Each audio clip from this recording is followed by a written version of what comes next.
Hola, buenas tardes a todos, yo soy Carol y este es mi canal. Bienvenidos un día más a Encuentra tu historia y lee. Hoy os traigo un súper wrap up con las lecturas realizadas durante los meses de octubre, noviembre y diciembre. Ya sé que estamos todavía a mediados de diciembre, pero yo creo que ya lo que estoy leyendo y un poquito más va a ser lo que voy a leer y prefiero cerrar el año habiéndoos hablado de todas las lecturas. Así es que nada, si queréis ver este súper wrap up, ya sabéis lo que tenéis que hacer. Venid conmigo.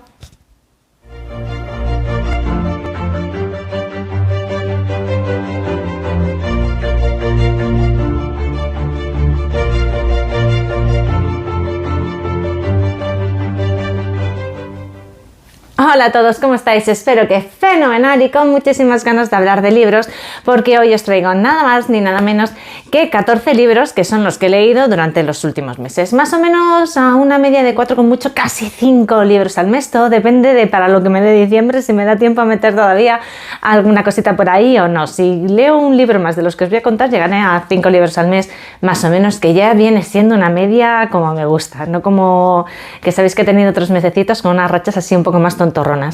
Así es que nada, como os decía, os voy a contar los libros que he leído durante los últimos meses y ya voy a avanzar un poquito en lo que estoy leyendo y voy a terminar de leer hasta final de año, porque al final, pues bueno, me gustaría dejar cerrado el año ya con las lecturas realizadas, habiéndose hablado más o menos de todas ellas, para poder empezar el año de manera limpia y hablando de cositas más interesantes, de otras cositas que no son wrap-ups.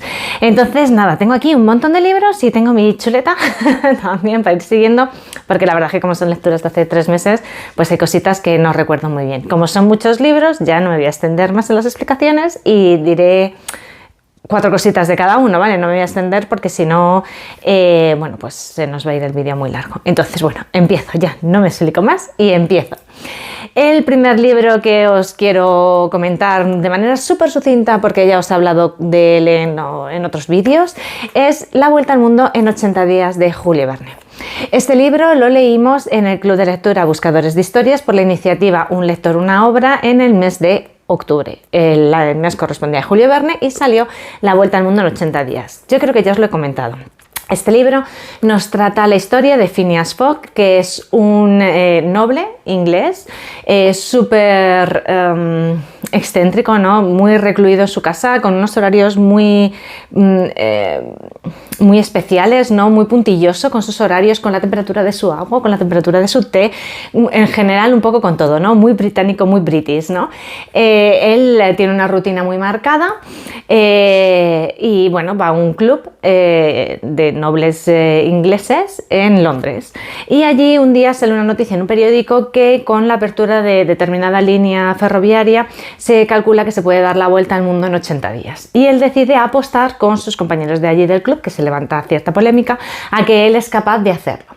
Él tiene 40.000 libras, si mal no recuerdo, 20.000 se las va a gastar en el viaje y 20.000 las apuesta, de manera que si pierde, lo pierde todo. Y si gana, pues al final tampoco gana nada, porque lo que hará será recuperar la inversión de lo que ha hecho en el viaje.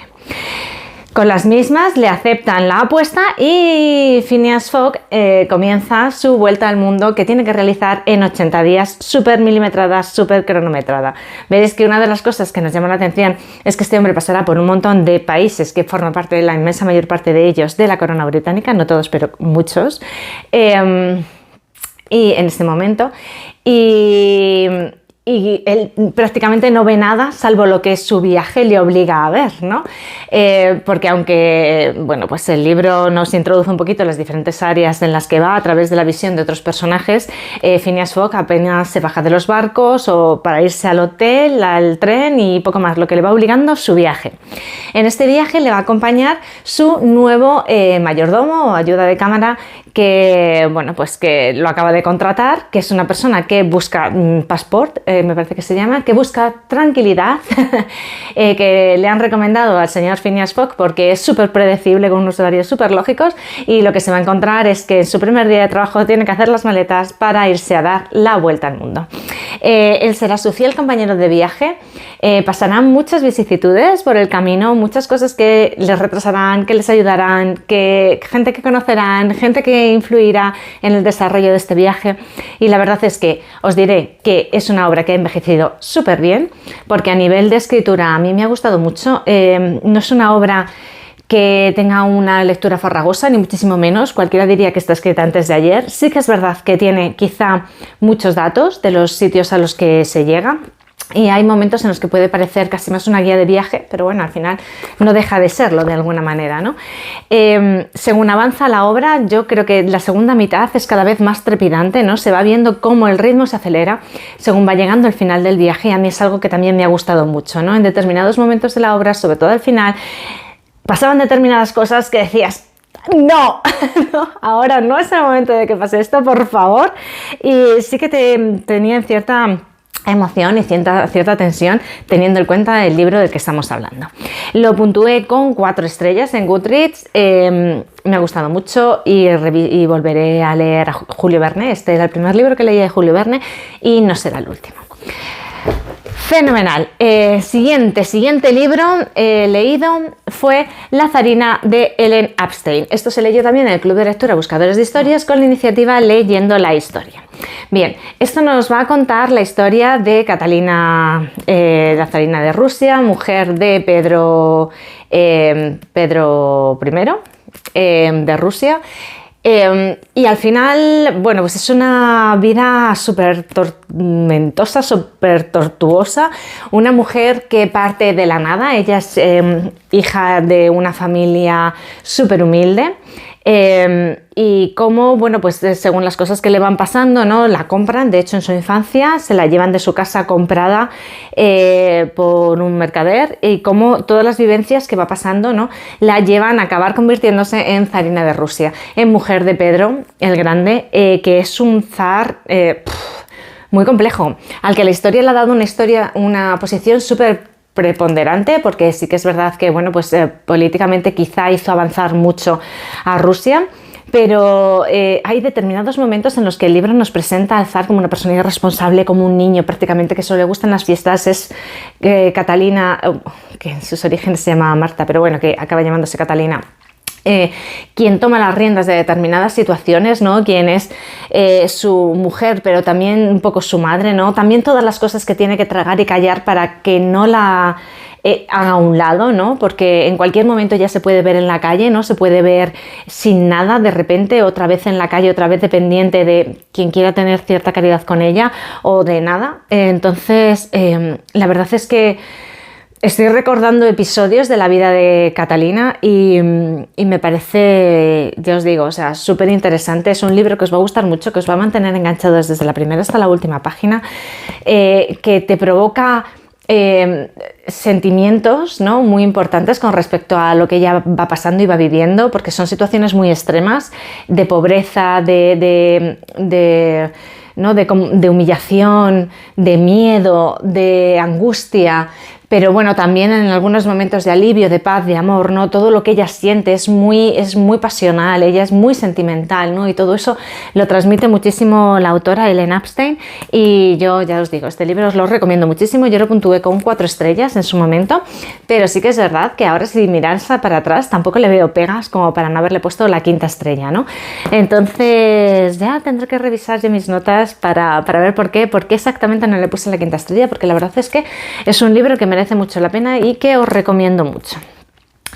Y como siempre, ya sabéis que a mí me gustan mucho también las historias de las mujeres, ¿no? Que de alguna manera están surgiendo en los últimos años y que nos ayudan, pues, a recobrar pues la posición de la mujer en la historia, ¿no? De esas mujeres que de alguna manera tuvieron una posición predominante en la historia, preponderante en la historia, y que no se les ha dado su lugar porque la historia ha estado de alguna manera dominada por el género masculino, ¿no? Se contaba la historia de Pedro el Grande, del zar, y no se contaba la de Catalina, ¿no? Aquella mujer que estuvo a su lado y que fue zarina de Rusia.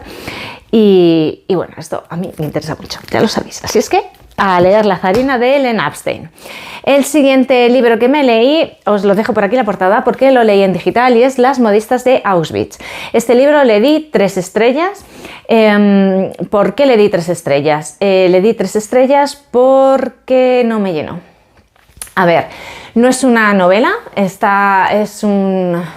es casi un ensayo, una especie de biografía, o sí, de una historia, ¿no? De una serie de mujeres que ejercieron como modistas en Auschwitz. Por lo visto, en Auschwitz se creó un taller de costura, de alta costura, para las mujeres importantes del Reich, sobre todo la mujer del jefe del campo de concentración, que fue a cuya idea que se creó este taller de costura. De alguna manera supuso un refugio para las personas que trabajaban allí, ¿no? Que encontraban un sitio porque comían mejor, estaban en mejores condiciones, no pasaban frío, no estaban sujetos a matanzas tanto, o no estaban tan sujetos a matanzas indiscriminadas, porque en todos sitios lógicamente no dejabas de estar en Auschwitz, pero no estabas sujeto a condiciones tan extremas, aunque eran extremas pero no tan extremas. También los lazos que se crean entre ellos, ¿no? entre las mujeres que conviven allí, ¿no? Entonces, claro, nos cuenta mucho de Auschwitz, mucho de las cosas que pasaban allí, y quizá profundiza más en este capítulo, pero para mí me ha faltado, pues quizá me ha faltado la parte novelada y por eso quizá no me ha llenado tanto. Creo que en determinados momentos sencillamente nos contaba la brutalidad por contarnos la brutalidad y no me estaba aportando realmente a la historia. No me está contando tanto de estas modistas y de lo que se hacía en el taller y de cómo funcionaba y tal, aunque sí que te cuenta un poco, tampoco entra en tanta profundidad y cuenta mucho de cómo funcionaba Auschwitz en general, ¿no? Y cómo van pasando las diferentes etapas hasta que son liberadas las modistas, ¿no? Y bueno, es liberado del campo de concentración y qué pasa con ellos, ¿no? Porque siguen más allá de la liberación del campo de Auschwitz. Y a ver, es muy interesante, os lo he dicho muchas veces, esta es una historia que hay que conocer para evitar volver a caer en ello y por respeto a las personas que lo vivieron, porque al final si ellos fueron capaces de vivirlo, nosotros tenemos que ser capaces de leerlo y conocerlo y de no repetirlo, ¿no? Pero sí que es verdad que de todas las historias del Holocausto y del campo de concentración de Auschwitz en particular, quizá haya sido pues una de las que menos me ha llenado y por tanto le he dejado con 3 estrellas, también porque me esperaba más, también es verdad. Entonces, pues bueno, ahí está. El siguiente libro del que os voy a hablar es Las Madres, de Carmen Mola. En este caso estamos hablando de la última entrega de la ahora tetralogía de La novia gitana. Empieza con La novia gitana, La red púrpura, La nena y ahora Las madres. Bueno, esto es un libro que salió como novedad, si no me equivoco, en el mes de septiembre. Ya sabéis quién es Carmen Mola. Nos cuenta la historia si continúa la historia de la investigadora o la detective Elena Blanco, la jefe de la brigada Elena Blanco, y su equipo. Después de La nena, entonces tampoco os quiero contar mucho una parte personal porque toma algunas premisas de La nena que no os quiero desvelar por si no la habéis leído. Y en este caso pues entraremos en un nuevo caso. En este momento se encuentran cadáveres de hombre que tienen en su interior fetos de los que resultan ser padres, ¿no? De los que te resultan tener una relación de parentesco. Entonces no se sabe quiénes son las madres, dónde están, qué ha sido de ellas, porque por el método, por lo que se ven los fetos, pues han sido arrancados de mala manera, con lo cual es imposible que una mujer hubiera sobrevivido a una operación de ese género o en esas condiciones. Y no se sabe qué relación hay entre los hombres que van apareciendo. En fin, bueno, pues una novela lo más puro estilo Carmen Mola, ¿no? Con toda la carnicería que les caracteriza, ¿no? Entonces sí que es verdad que para mí ha sido la más llevable de las 2 últimas, o sea, quizá a la altura de La novia gitana, o sea, fuerte, porque no deja de ser fuerte, pero no tan dura como La red púrpura y ni muchísimo menos tan gore como La nena, que me pareció ya el sumum de no se puede ser más asqueroso. En este caso el tema de los fetos pues afecta mucho, el tema de la maternidad pues afecta mucho, pero la manera en la que está contada sí que es verdad que para mí, y creo que es una de las cosas que siempre nos ha de alguna manera dado la pista de que Carmen Mola, detrás de Carmen Mola había un hombre, aunque no, al final no había un hombre sino 3, pero siempre nos dio la pista de que detrás de Carmen Mola había un hombre, y es la sensibilidad, ¿no?, con la que se cuenta. No sé, yo creo que ahí falta ese toque femenino, ¿no?, que te agarra que nos haría agarrarnos las tripas cuando nos están hablando del asesinato de un feto, ¿no?, y de arrancar un feto del vientre materno. Entonces, que es muy duro, tal como suena, pero tal como se cuenta es mucho más objetivo, o mucho más, bueno, es lo que está pasando, que toda la carga emocional, quizás le falta toda esa carga emocional que le habría dado si Carmen Mola fuera una mujer. En cualquier caso, yo le puse 4 estrellas, ya os digo que es un libro que me ha gustado más que los 2 anteriores y que, bueno, no deja la historia cerrada, o sea que habrá un quinto, ya veremos qué nos presenta el quinto libro con el que continuemos. La historia de las madres sí que nos la deja cerrada, pero la historia que subyace, ¿no?, de Elena Blanco y su brigada se queda abierta y muy abierta, así es que supongo que en un año o 2 volveremos a oír hablar de Carmen Mola. Por aquí os lo dejo. El siguiente, vale, el siguiente ya no os voy a hablar en orden cronológico porque os voy a contar 3 libros que he leído también en los últimos meses y como pertenecen a la misma saga, os los cuento juntos. Y son los 3 libros de los Bridgerton: Por un beso, Buscando esposa y Felices para siempre. ¿Qué os cuento de estos libros? Por un beso le di 3 estrellas, Buscando esposa 3 estrellas y Felices para siempre 2. A ver, os cuento. Por un beso, el primero. Por un beso es la historia de Jacinta. Es que es Hyacinth, ¿no? Algo así se llama ella. Entonces es la última hermana, la última chica de la familia Bridgerton.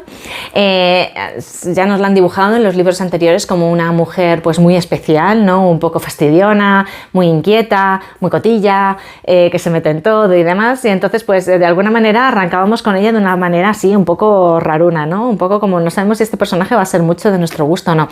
Pero lógicamente ya Julia Quinn hace que nos enamoremos de ella y que vivamos su historia de amor, porque no deja de ser eso, ¿no? Es la historia de amor de Hyacinth y de una manera pues muy especial y muy cercana. A mí me ha gustado, me he reído, como habéis visto no le he dado 4 estrellas como sí que le he dado a otros libros de los Bridgerton, porque bueno, está bien, es lo que es y efectivamente estos libros vuelven de alguna manera a ser lo que son, ¿no? Libros que te provocan sonrisas, que te tienen de buen humor, que no te exigen nada, que son ideales para cuando tienes la cabeza cargada, cuando no tienes mucho tiempo, cuando tienes que estar leyendo entre interrupciones, cuando este tipo de cosas son ideales, cuando alternas, de hecho que es lo que me ha pasado mucho entre el digital y el libro físico y en fin, la verdad es que para esto son ideales y por eso 3 estrellas, merece la pena.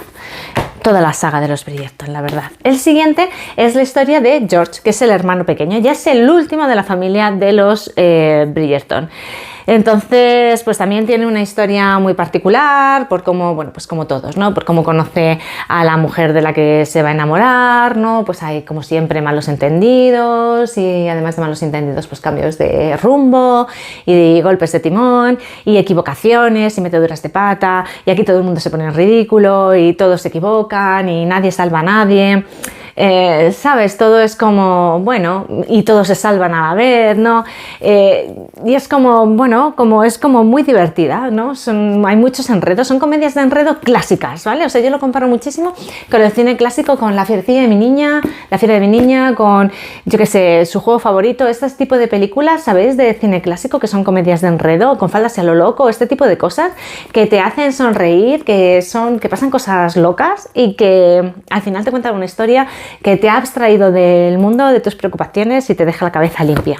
3 estrellas también. La historia del pequeño de los Bridgerton. Y por último de los Bridgerton me leí Felices para siempre, que es el último libro de la saga y que lo que viene es a contarnos como con pequeños apéndices, que de hecho en algunos de los libros ya están incluidos, pues como un último capítulo para la historia de cada uno, ¿no? Y en este caso le he puesto 2 estrellas porque sinceramente creo que sobra. Te lo puedes leer si eres súper fan de los Bridgerton, pero pues a lo mejor estamos hablando de entre 30 y 40 páginas por cada uno de los hermanos, no más, como si fuera un último capítulo, que de alguna manera ya te cuesta retomar un poco el hilo de por dónde iba la historia, tampoco te aporta gran cosa en la mayoría de los casos. Pues bueno, si lo hubieras metido como último capítulo de los libros me lo hubiera leído, pero como un libro independiente, no. Entonces, 2 estrellitas, 2 estrellitas. Ese nos lo podíamos haber ahorrado. Venga, continuamos. Terminando los Bridgerton, volvemos al Club de Lectura Buscadores de Historias, a la iniciativa Leyendo la Historia con Las Mujeres de la Orquesta Roja de Jennifer Chiaverini. Y aquí le puse 4 estrellas en Goodreads, no tengo ni idea de por qué, porque esto es un libro de 5 estrellas. Este sí que sí. O sea, la Zarina no lo sé por qué, lo tendré que revisar, pero Las Mujeres de la Orquesta Roja es un libro de 5 estrellas. Es un libro basado en una historia real. Es un grupo de personas que formaron de Berlín, que vivían en Berlín durante la Segunda Guerra Mundial, durante el ascenso de los nazis al poder, y que de alguna manera están viendo lo que está pasando día a día, cómo está cambiando su sociedad, cómo está cambiando sus derechos y la situación en la que se encuentran día a día, y que se agrupan y de alguna manera luchan, ¿no? Forman una resistencia contra esto, pasando información a los rusos, a los aliados, bueno, pues intentando hacer publicidad en contra de los mensajes del Reich. Entonces, los personajes son maravillosos, todos ellos son personajes reales, a excepción de una, que es un personaje judío que de alguna manera viene a ser una representación de la historia de la que pasaron millones de judíos, aunque no es una historia real en sí, como tal. Pero te hace sentir lo mismo, miedo, opresión, angustia, qué les está pasando, ¿no? ¿Qué van a hacer? Si les pillan, si no les pillan, y con todos los procesos, ¿no? Cómo acaban, cómo no acaban, es que no quiero entrar en mucho más, ¿no? Sus historias personales también, quizás ahí le falta un poquito más de... en algunos personajes, en algunas historias personales, y quizá por eso no puse en la 5 estrella, por ser súper exigente, pero la verdad es que es un libro maravilloso, que merece muchísimo la pena. Tenemos personajes que son americanos, puntos de vista desde Estados Unidos, tenemos puntos de vista de rusos, tenemos puntos de vista de gente de Berlín, gente que son alemanes de nacimiento, gente que son que viven en Berlín pero son americanos, gente judía. Entonces tenemos un montón de puntos de vista. Realmente vemos cómo poquito a poco fue avanzando la hormiguita y se creó todo el granero, ¿no? Cómo fueron los granitos, ¿no? Cayendo en el granero hasta que se llenó el granero y se creó ese infierno, porque no se puede llamar de otra manera, que fue el Tercer Reich, ¿no? Incomprensible para toda la especie humana. Y ya os digo que merece mucho la pena porque te ayuda mucho a comprender esto. Es una cosa que nunca terminaré de comprender, yo creo, cómo la mente humana o el ser humano llegó a estos extremos, ¿no? Pero te habla también de la gente que de alguna manera no hacía nada en contra, pero tampoco a favor, que no creían pero no hacían nada en contra, que de alguna manera se aprovechaban de la situación. Cómo fue económicamente esos intereses, ¿no? Cómo iban ayudando a los alemanes, esos intereses económicos, y cómo iban los judíos, cómo se los iban quitando de en medio, porque eso ayudaba y cómo ayudaba realmente eso a la economía alemana, ¿no? Entonces, sí que, jolín, se entienden muchas cosas y se ven muchas cosas que es muy difícil ver quizás sin una visión, sin una historia de este tipo que nos va pasito a pasito, año a año, mes a mes, de las cositas importantes que van pasando, las cosas que se van implantando y cómo esto va cambiando la sociedad y la mentalidad de la gente y cómo poquito a poco se va creando este monstruo, ¿no? Entonces, y también mucho de la ignorancia, unos provocada o deseada y otros quizá no tanto, sencillamente por cómo funcionaba también la maquinaria publicitaria del Tercer Reich, ¿no? Entonces, muy interesante, de verdad, súper recomendable, a mí me ha encantado y os lo recomendaré siempre, muy interesante. Sigo que me enrollo y se nos hace esto una eternidad. El siguiente libro del que os voy a hablar es, si no me equivoco, bueno, sí, da igual, empiezo por aquí. El secreto de la orquídea, de Lucinda Riley. Esto fue lectura del Club Buscadores de Historias por la iniciativa Un autor, una obra, tocaba Lucinda Riley y elegimos 2. El primero fue El secreto de la orquídea. Vale. 3 estrellas, ¿no? Le di, sí, 3 estrellas. Este libro, a ver... pasan cosas muy extrañas. Está contado a 2 tiempos, está muy bien contado, es el estilo de Lucinda Riley, ella te lleva muy bien por su historia, por sus personajes. Son personajes de mucha piel, como os digo siempre, muy físicos, muy reales, pero pasan algunas cosas que dices, esto es de telenovela. Pasan algunas cosas demasiado telenovelescas, que te sacan un poco de la historia. El personaje principal, con ser muy de piel y muy tal, es muy lánguido, muy mustio todo el rato, parece que nunca se recupera. Yo creo que también me ha afectado que parte lo he escuchado en audiolibro y la persona que lo narraba en audiolibro era también como muy lánguida y no me ha ayudado nada. Entonces, a ver, es la historia... Es, como os decía, está contado a 2 tiempos. El tiempo presente es una mujer que ha tenido Bueno, pues su marido y su hijo han muerto en un accidente de tráfico, entonces se encuentra recuperándose en una casa que pertenecía a su familia en Inglaterra, que forma parte del complejo de una gran mansión señorial de siglo XIX o XX, de principios del siglo XX. Vale. Y luego nos vamos a principios del siglo XX con esta familia, ¿no? Los antepasados de esta chica y los dueños de esta gran mansión, ¿no? Y cómo se ven metidos en la Gran Guerra, en la Primera Guerra Mundial, y acaban pues luchando en Ceilán y las cosas que les pasan allí y cómo interrelacionan allí, ¿no? Y qué es lo que, bueno, pues cosas que pasan allí que van a afectar, que nos van a afectar en el presente. Lo que pasa en Ceilán nos afecta en el presente. Entonces, pues bueno, secretos de familia que no se descubren hasta algún último momento, algunas cosas se ven venir. Es de esos primeros libros de la autora donde se ve que hay mucha pasta, donde se ve que hay mucha materia que trabajar, pero que no es tan redondo como los otros libros que yo le he leído de Lucinda Riley. Muy bueno, pero no lo suficiente para lo que Lucinda nos tiene acostumbrados. Sin embargo, leímos La chica italiana, que lo tengo prestado, así es que os dejo por aquí la imagen de la portada, que sí que le puse 5 estrellas, porque es un libro que a mí me ha hecho disfrutar muchísimo, es lo que se espera de él, es un libro de Lucinda Riley donde Lucinda Riley está maravillosa, nos lleva, como os he dicho, de la mano, a través de su historia, a través del tiempo. En este caso no hay tantos saltos temporales, os contaré, sí que es una historia que se cuenta en retrospectiva, o sea, es una persona que nos cuenta en el presente, nos cuenta la historia del pasado, pero y que sí que de alguna manera cuando el pasado alcanza el presente nos ayuda a cerrar un círculo, pero no están estos saltos temporales de avanza la historia del presente, avanza la historia del pasado y al final se unen, ¿no? Sino que estoy en un punto estático en el presente contando algo del pasado y al final, al terminar la línea temporal del pasado, me ayuda a cerrar el círculo. Vale.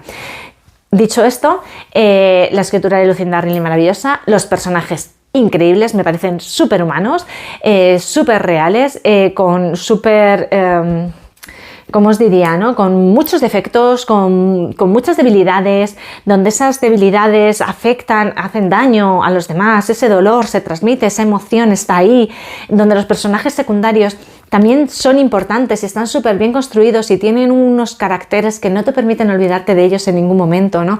Hay alguna debilidad con algún personaje, pero es que ya ni siquiera es secundario, es como un personaje terciario, ¿no? Entonces, que hasta el final realmente no termina de cobrar importancia de ningún tipo.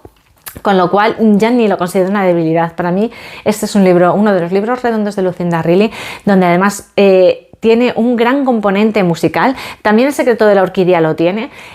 Con El secreto de la orquídea hicimos una lista de reproducción con las piezas de música clásica que aparecen aquí reflejadas, porque el personaje principal es pianista. En este caso los personajes principales están muy relacionados con el mundo de la ópera y se puede disfrutar muchísimo. No me dio tiempo a hacer la lista de reproducción porque la verdad es que empecé y lo terminé así, porque me enganchó muchísimo y entonces fue pim, pim, pim, pim y no me fue dando tiempo a hacer la lista de reproducción, pero se puede disfrutar muchísimo haciéndote una lista de reproducción y escuchando las piezas operísticas que te señala, que te aparecen en el libro, porque esto enriquece mucho, ¿no? Muchos lugares, mucha música, mucho ambiente, mucho personaje, mucha historia, mucha emoción, mucho sentimiento, mucho Lucinda. A mí me encanta. ¿Qué más os voy a decir? 5 estrellas. La chica italiana, súper recomendada. El siguiente que os voy a decir ya, vale, sí, ya no tengo ninguno que no tenga, así es que llegamos a Matar a Leonardo da Vinci de Christian Galvez. Este libro le he dado 3 estrellas en Goodreads. Es un libro que se ha leído con la iniciativa Un autor, una obra en el Club de Lectura Buscadores de Historias por el mes de diciembre. Y es un libro que nos está gustando en general. A mí me ha costado, para que os hagáis la idea, se hicieron 3 tandas. La primera fue bien, la segunda fue un horror, yo estuve a punto de abandonar, y la tercera pues terminas porque es que tienes que terminar, ¿no? Entonces ya no es un horror, pero bueno. Es decir, es un libro que se puede leer.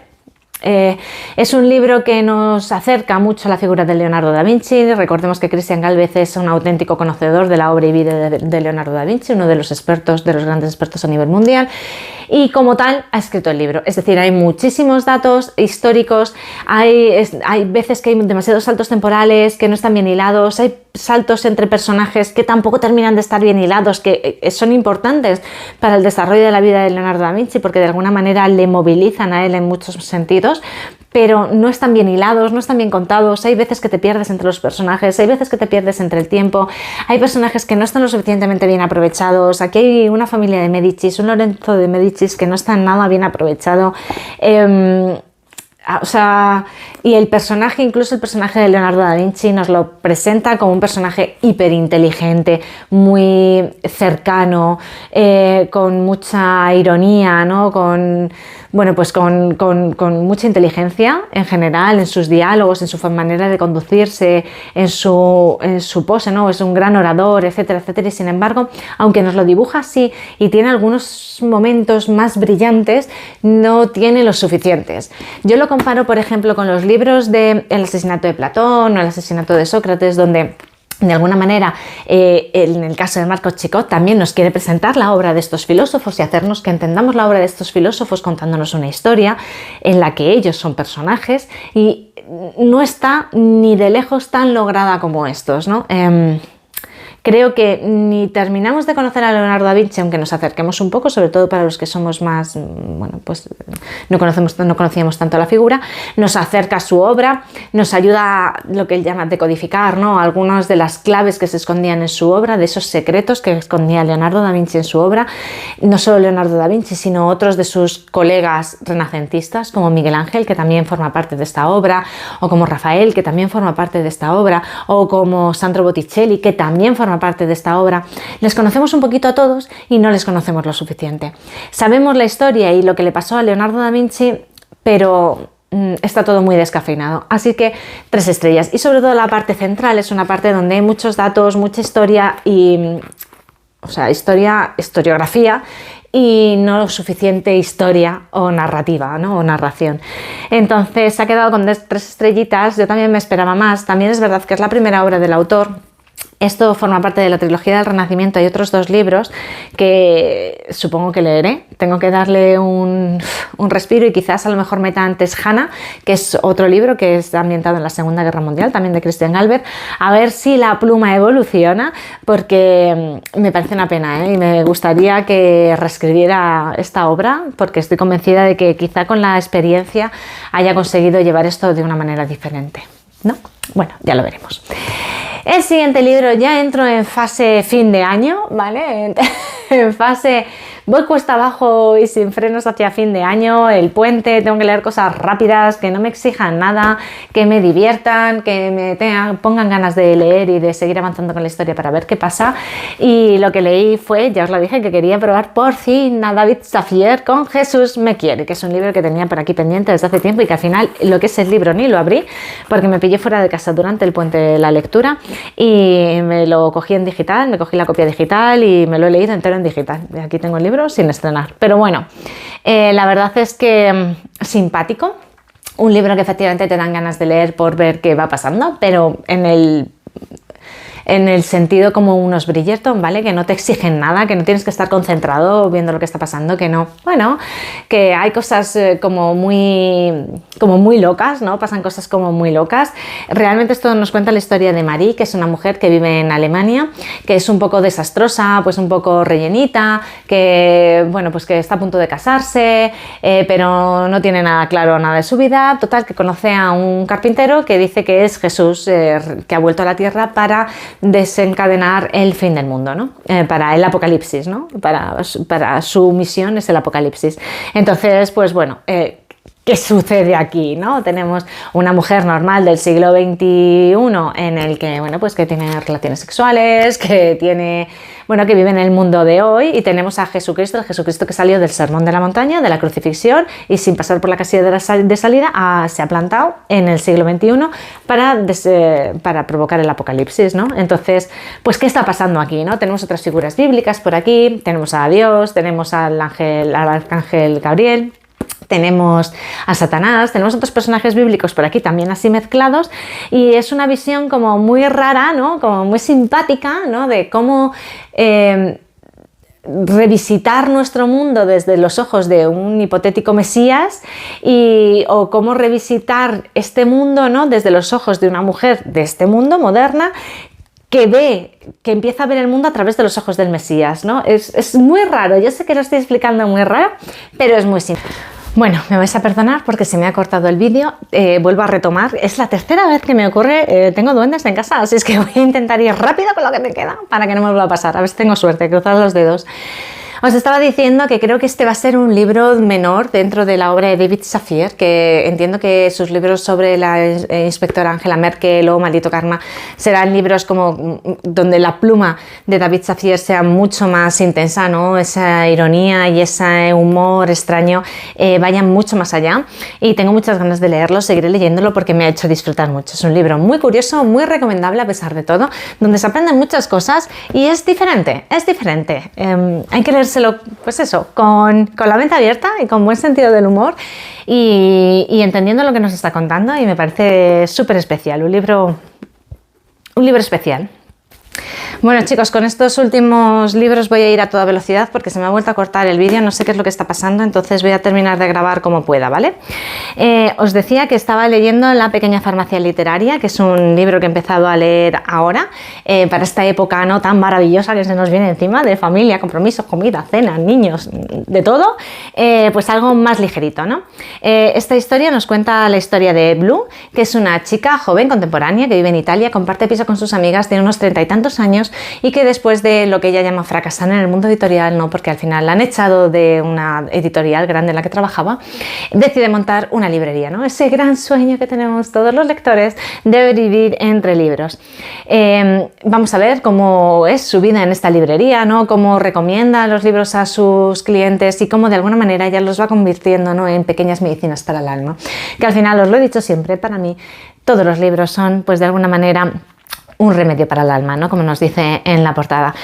Como os decía, también llevo unas 63 páginas de unas 280 aproximadamente. Es un libro cortito y ya me está gustando. Me han dicho que me va a gustar mucho, es que tengo mucha fe y muchas esperanzas en este libro y no me enrollo más, que se me corta la grabación. Me voy corriendo a contaros el último libro que me quiero leer este año. Y ese libro es La dueña, de Isabel San Sebastián. ¿Qué os cuento de este libro? Isabel San Sebastián es una periodista con mayúsculas, es el referente del periodismo español, ¿vale? Ella es chilena, os la enseño, está aquí en la foto, espero que la veáis, la vais a reconocer seguro. Es de origen chileno, nacida en Chile a finales de los años 50, pero realmente ha desarrollado su carrera de manera íntegra en España, ¿no? Ha trabajado para todos los medios, Televisión Española, Antena 3, Telecinco, Telemadrid, ABC, Radio Nacional de España, ha trabajado para todo el mundo, ¿no? Es como, pues eso, una periodista con mayúsculas, y resulta que tiene como afición la escritura de novela histórica, cosa que me parece fenomenal y maravillosa. Y no solamente eso, sino que sus protagonistas suelen ser, pues, mujeres, ¿no? Entonces tenemos títulos como La Visigoda, Astur, La Peregrina o Campanas de Santiago, Las Campanas de Santiago, que me parecen títulos alucinantes, que tengo muchísimas ganas de meterme con ellos porque son épocas súper poco explotadas por otros autores y que creo que en la pluma de Isabel San Sebastián van a ser maravillosos de leer, ¿no? Y el enfoque y todo que les da, que parece que les da a los libros, tengo muchísimas ganas de ponerme con ello. Así es que con las mismas le pedí a Plaza y Janés que me mandarán su última obra, que es esta que veis aquí, La dueña, y os voy a contar un poco de qué va. ¿Vale? Dice, año 1069 de nuestro Señor. Cristianos y musulmanes libran una lucha sin cuartel en Hispania, divididos a su vez en reinos y taifas arrasados por disputas intestinas. En este mundo despiadado, Auriola relata a su nieto Diego la gesta de su abuelo Ramiro, caballero de frontera caído en combate al servicio de su rey, mientras defiende sola la tierra que su esposo ganó con la espada. Abuela y nieto deberán sobrevivir a las guerras fratricidas entre Navarra, León y Castilla, salvar el legado familiar y plantar cara a la brutal acometida de los almorávides. Además de una obra que refleja en toda su crudeza y fascinación una época determinante de España, La dueña es un emotivo relato que llega al corazón y que nos muestra cómo los grandes conflictos de la historia afectan a miles de historias anónimas escritas con sangre y sudor. ¡Qué divertido! Estos mundos de frontera, cuánta emoción, cuántas cosas pasan, qué movidos, cuántas aventuras, cuánta sangre, cuánto sufrimiento. No, hay muchos autores que nos han referido, ¿no?, lo que pasa en estos mundos de frontera y lo interesantes que son. Y se me viene a la cabeza, por ejemplo, Arturo Pérez Reverte cuando promocionaba su Cid, ¿no?, que ya nos hablaba de estos mundos de frontera donde pasan tantas cosas, ¿no?, o el Far West, o yo qué sé, al final estos sitios que también han tenido la historia de España y que, bueno, pues que creo que en este libro tiene un planteamiento muy original y que tengo muchas ganas de conocer. Así es que sin más, porque ya se me ha cortado el vídeo un montón de veces, perdonad los cambios de posición, los cambios de luz, los cambios de todo en los cortes, porque no he podido hacerlo de otra manera hoy, ya lo siento, más me fastidia a mí que lo he grabado como 1000 veces todo esto. Entonces, pues nada, solo deciros que me dejéis en los comentarios todas las cositas, como os digo siempre, todas las cositas que me queréis contar, si habéis leído estos libros, si no, qué os han parecido, si habéis leído otras cosas de los autores, lo que queráis, ya sabéis, porque a mí lo que me encanta es leeros y contestaros y que esto sea un camino de ida y vuelta en el que podamos disfrutar y compartir juntos, ¿no?, todo lo que nos da el maravilloso mundo de la literatura. Si os ha gustado, como siempre os digo, dadle al like, y si queréis estar al día cada vez que yo subo vídeo, lo que tenéis que hacer es suscribiros y darle a la campanita, que es lo que hace que el sistema os avise cada vez que yo subo vídeo. Muchísimas gracias por haber llegado hasta aquí y nos vemos. I wanna do it all with you by my side. If you're in, meet me here tonight. Be brave and come along, I'll be your ride. Promise we don't need no brake lights. We can travel the world, so just say